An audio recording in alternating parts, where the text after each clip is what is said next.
I was praying, I was praying, I was asking. Nothing worked. I was getting worse. That's when I saw I was in complete darkness. That's when I saw myself traveling through space. I was in that mode for a while. So as I was getting worse and I felt myself slipping away, my wife said to me, "We're transcending. This is all telepathic, not out loud." My name is Steve Larussa. I am a master spiritual coach. I am also a spiritual awakening experiencer, dark night of the soul experiencer, and NDE experiencer. So just to get into my story, I'm a little backstory about that's leading up to the NDE. I actually went through a 2-year spiritual awakening. As you know, battle with the ego self, wondering what life was about, my purpose, all the standard things that most people go through with their spiritual awakening. Tired of the norm, tired of the programming. It was a really rough, dark night of the soul.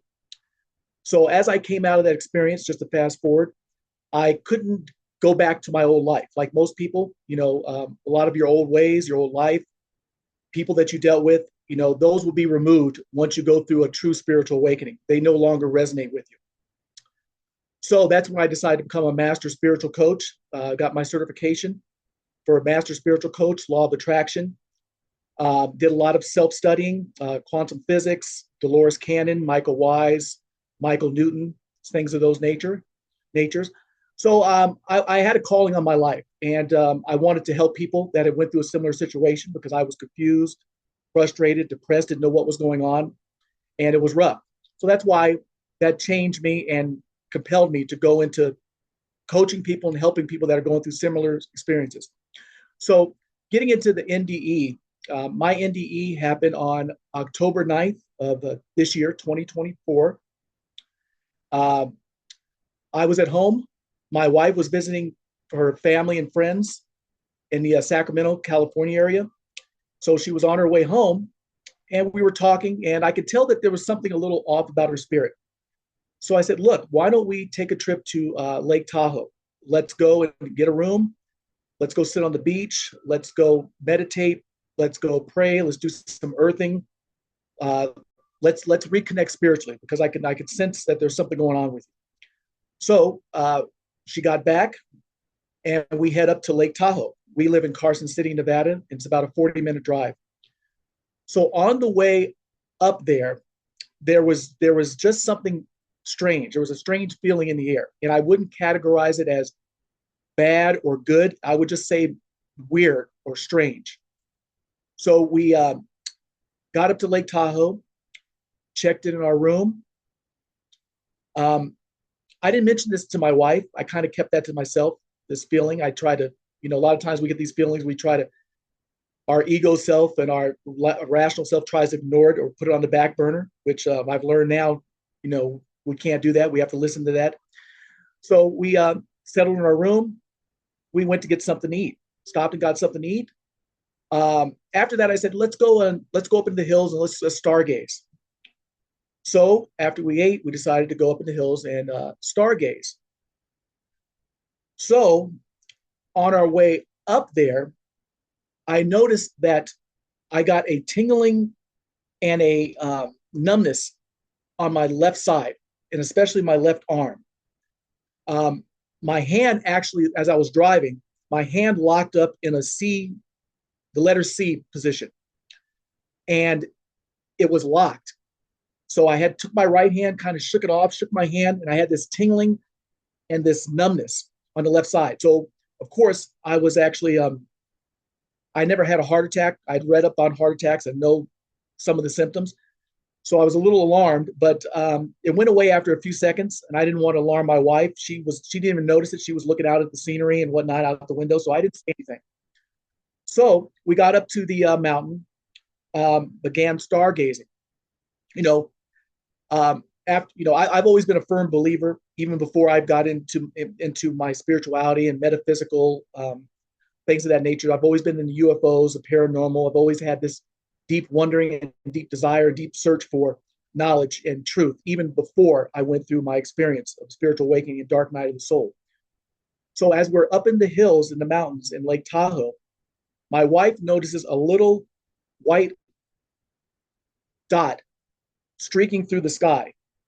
And so first of all, we our first thought, is that a plane? Is it a drone? Is it a satellite? All those sorts of things. We try to debunk it.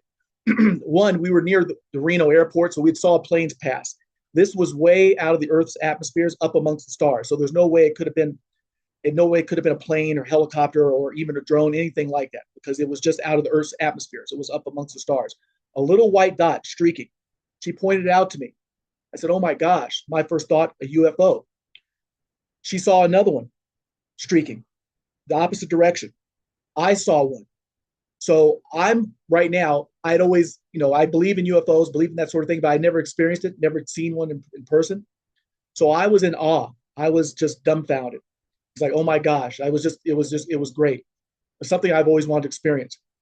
So we saw five of these anomalies in the sky, little white dots, white lights streaking through the sky. One would go in this direction, one will go in this direction, all different directions. So it wasn't the same. They were different. They were all individual. They were different. So, wow, in shock. It's like, wow, UFO. We're talking about it on the way back to the hotel and whatnot. I'm just on and on about it. My wife acknowledged it, but she's not as into it or in tune with it as much as I am. So it was a big deal to her, but not a big deal as me. I was just all over the place. So she wanted to stop and get a cup of coffee. So my first thought was, how could you want coffee at a time like this? You know what I mean? Like, really, you want to stop at McDonald's and get a coffee? Stop and get the coffee. On the way back, my left arm starts up again with the tingling and the numbness. And it's like, oh my gosh, something's going on here. This is the second time this has happened. This is not a coincidence. Something's going on with the left side of my body. So I'm automatically thinking, is this symptoms of a heart attack? Because I've, the left side. So at that point, I decided to tell my wife. And I told her, I said, look, I just want to be aware of this. In case something happens, you're aware and you know what's going on. So we get back to the hotel, get back to the room, turn on the TV, talking about the incident, about the UFOs that we had saw or whatnot. We laid down. And as we laid down, we're talking, this weird sensation came back again. It filled the room. The room got cold. The coldness, it's like this weirdness. My wife felt the coldness. Something's going on here. And at that moment, that's when my left side started again. But this time, it wasn't just tingling and numbness. It was severe pain along with the tingling and numbness. So I'm laying there. My wife is sitting up. And I said, oh my God. I said, oh my God. I said out loud. I said, Wanda, I said, I think I'm dying. So at that point, my left side begins to shake. Pain, numbness, tingling. Now at this point, I expect her, here's the weird point, weird aspect of this. I expected her to kind of freak out. You tell your spouse or tell somebody you're dying or you think you're dying. I expected her to get up or yell or get on the phone, call 911. And the funny thing about it, she didn't do either one of those things. She laid down next to me. And she laid down next to me and grabbed my right arm. And we had our arms cupped like this, and they were bent at the elbow. And I'm thinking to myself, why isn't she calling 911? Why is she so calm? Why? I don't understand this. After comparing notes later on, I found out that she was told, she heard a voice come to her and told her to lay down and get in position. And she said, I had no idea what position meant. I just did it. I didn't know that at the time. Obviously, after we talked about the incident, we compared notes, and this is what happened. So as I'm laying there, I begin to pray to God. This pain is getting worse. It's getting more severe. I begin to shake. Now, the funny thing about this is that everything I'm about to tell you up to this point, there were no words spoken. There were no audible words spoken during this. My wife and I began to communicate telepathically. We'd been married 25 years. We had never done this before. And, this incident happened, about 2 months ago. We haven't We haven't done it since. We began communicating telepathically. I started praying in my head to God. My wife heard my prayers. She said, I heard all your prayers. I can hear everything that you were saying telepathically. So that's when I heard a voice. I heard a voice say to me, you've wasted enough time. Now, the significance of that is after I went through my spiritual awakening and did my studies to be a spiritual coach, I kind of stalled for a minute. I had to kind of have that self-doubt come in. Can I really do this? Am I able? Is it going to be too much work? You know, all the things where we start to self-doubt. So I really started procrastinating.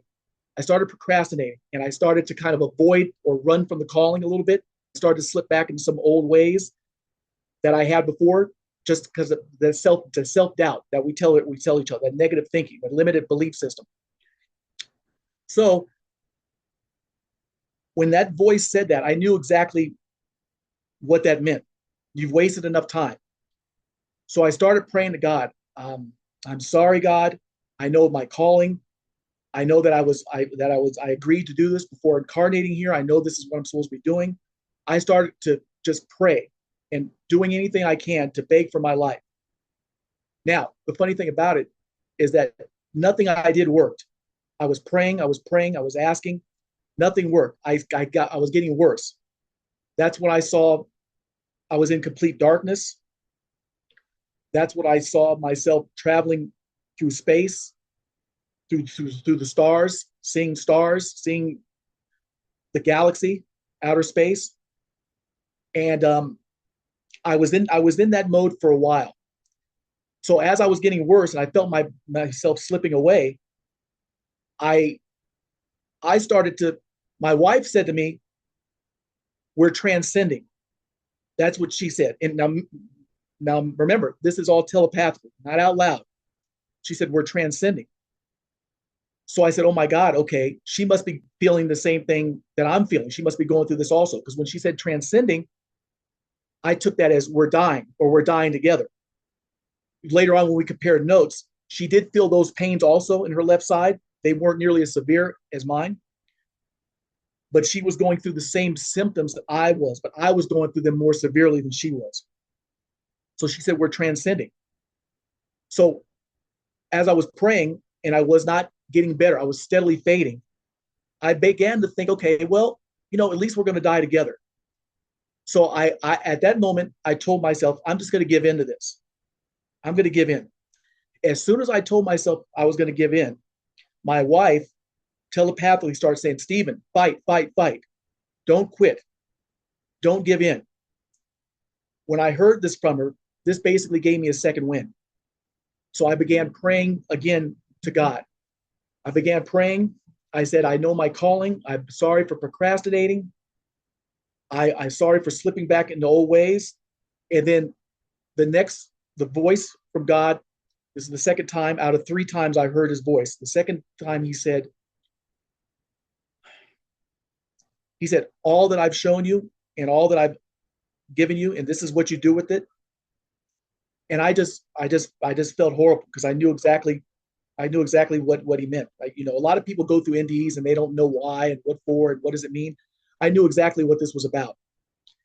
And I started crying and apologizing. And as I'm doing this, I'm convulsing, I'm shaking because I'm still in pain, numbness, tingling, and it's starting to spread throughout my body. So I start just continue praying. So at this point, again, nothing is helping. I feel myself steadily slowing away. I begin to see the white light. So I think to myself, okay, I don't know what I'm fighting it for because it seems like it's falling on deaf ears. God's not bringing me out of this. I'm steadily going to the light. I'm just going to give in again.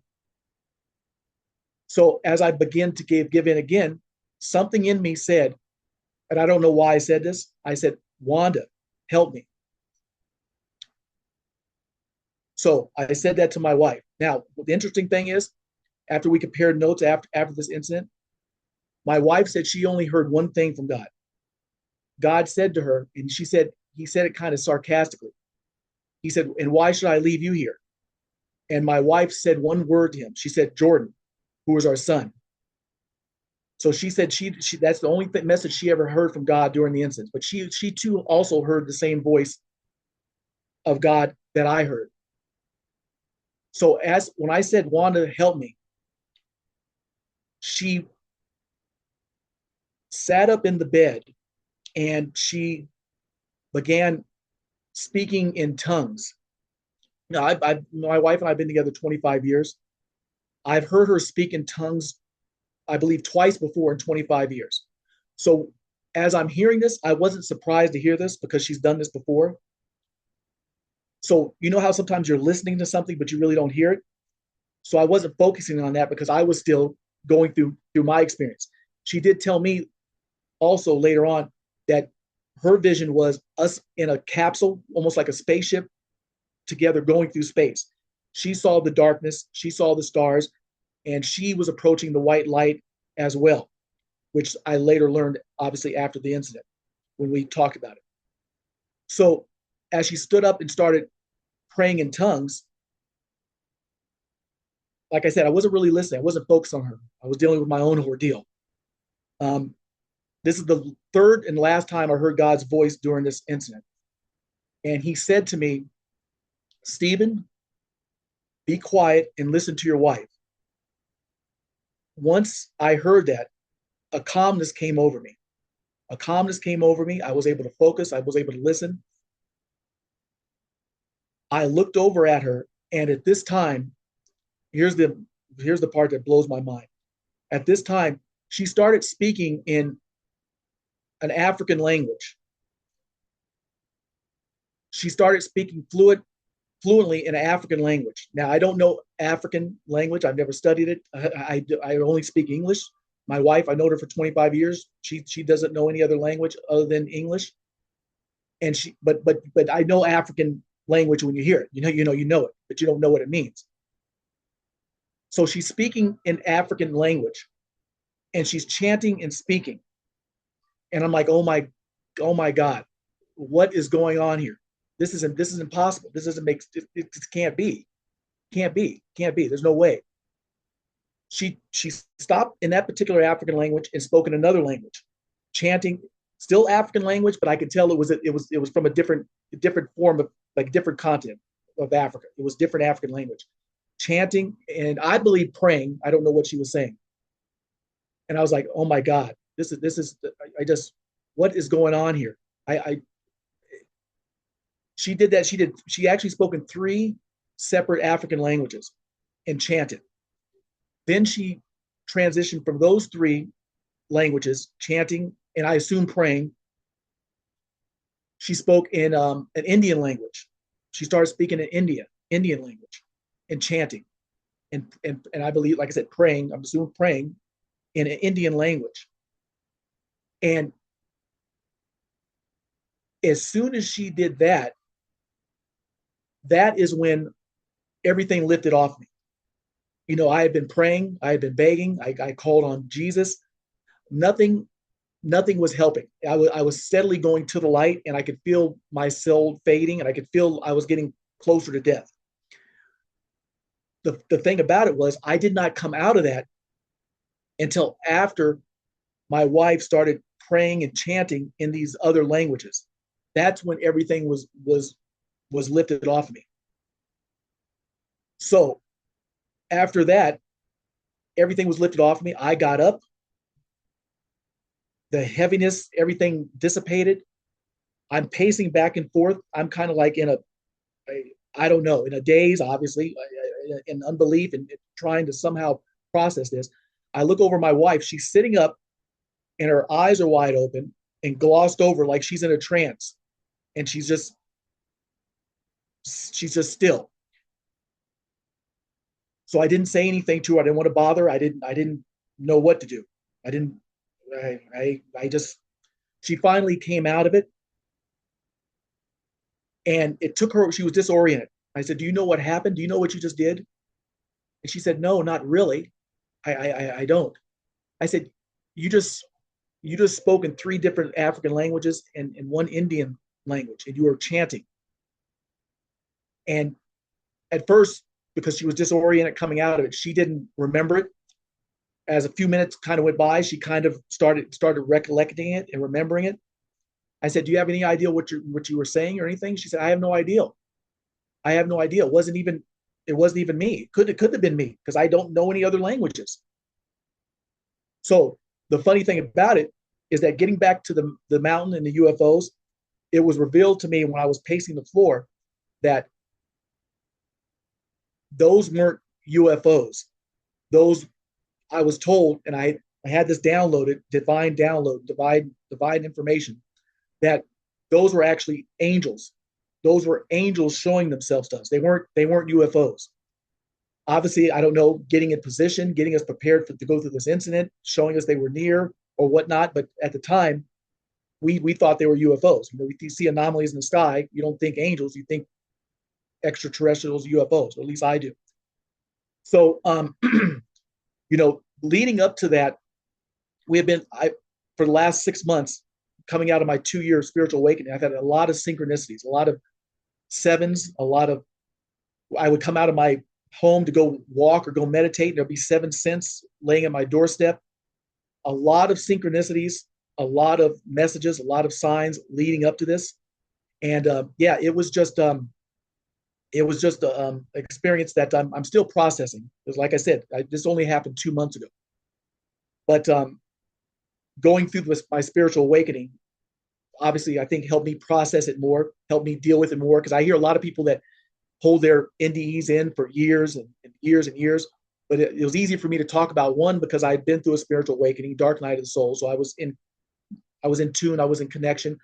And two, I knew what this was about. It was about running from my calling. It was about digressing and going back to my old ways and old habits and not living up to the calling of what I was supposed to be doing. So yeah, it was very eye-opening, very emotional, still tough for me to deal with. I haven't even. I think I've only told 2 family members this. You know what I mean? I can't. I haven't even been able to bring myself to speak with them about it because they're not. They're just not on that level where I could think they could comprehend and understand it. And you know what I mean? So there was a lot that was happening leading up to the NDE. It's funny because just a lot of signs, a lot of synchronicities, a lot of sevens. Seven's a big thing with me, getting messages from the angels of sevens. On receipts, I've got it on receipts. Um, I'll find 7 cents randomly laying somewhere. My wife and I were driving from Carson City to Las Vegas, and we went through a little town where they have wild donkeys, and 7 donkeys passed by us. Sevens on license plates. A lot of synchronicities leading up to this, and before the NDE, we were actually that day we were supposed to go to a funeral. We were supposed to go to a funeral, and for some reason, I did not want to go to that funeral, and I don't know why. There was no reason. There was nothing wrong. I couldn't come up with a reason, but I was told not to go to that funeral, and I didn't understand why, because we were supposed to be in that hotel room to experience that. My wife and I had had a week and a half apart because she was away visiting friends. This incident could have easily happened to me by myself, but we were meant to go through this together. And I do think that one big thing, the reason why God told me, Stephen, be quiet, listen to your wife, I think that God wanted me to hear her speak in those other languages and allowed her to speak in those other languages to basically make it clear that there's no way that you guys could have imagined this. It couldn't have been lucid dreaming. It couldn't have been your imagination. It couldn't have been anything like that, because we weren't asleep at the time. We didn't wake up out of a sleep. We were talking. The TV was on. We were cognizant. We were awake. So I look back on this incident, and the way things happened for a reason, so there would be no doubt left. Someone tried to say to me, "Well, do you think that was your higher self talking to you? You think that was your higher self? Maybe your higher self was was basically, upset with you for running from your call and was trying to get you back on track." I thought to myself, maybe, but then I thought to myself, well, my wife heard a voice also. God said to her, and why should I leave you here? And that's when she said, Jordan. So how do you explain that? How do you explain her speaking in other languages that she had never studied, that she had no knowledge of? So God put circumstances in this where it couldn't be questioned or couldn't be doubted. Even as much as we try to come up with logical explanations for it, there was nothing. Seeing the angels in the sky, seeing the little white dots streaking through the sky just a couple of hours before the incident, not wanting to go to a funeral for no reason, because I was drawn to go to Lake Tahoe, to go to that room, and I had no idea why. Um, all the synchronicities, many synchronicities, pine cones, pine cones, the spiritual significance of pine cones having to do with the pineal gland. We would just come across random pine cones sitting at the beach. A pine cone would literally wash up and sit right in front of us. That happened the day of the incident also. So a lot of synchronicities.